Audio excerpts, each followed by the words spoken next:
SADC's election report leaves Mnangagwa desperately out in the cold with only one option. Land Rubutsana Hukumana Africa muri Zimbabwe. Watira mashuku kuti the election report yomisera mutungamiri wenyika wemasondamdzo Mnangagwa noda kuti mamwe head of states vari kuzviona pakatobuda ma-elections aya muna 2023 marizotsi pakabuda vamwe vanotombouya kutombomukongratulata sanambira mashoko abuda nyoka musara nhasi notobva wasubscribe walike on the bell icon vanyora vachiti SADC's unexpected censure Hichilemas cold shoulder is an important diplomatic signal.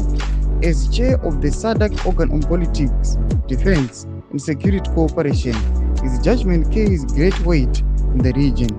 The refusal of most SADC heads of state to support Mnangagwa's inauguration and the absence of all three presidents in the SADC troika follows the unprecedented condemnation of the elections that the body's observer mission. They are posting this headline this election report yakabuditswa neSADC vakatoona vanga vatoona kuti nhau zibuda nemacriteria anofanira kumitiwa hapana zvakamitiwa vana mumahead of states tinoonana naHichilema sezvokutaura zvinzi zvisina kubuda vana kuuya vakati kuinauguration hatisviki kunoda kuti tinenge tichipromota zvinhu zvisina kunaka.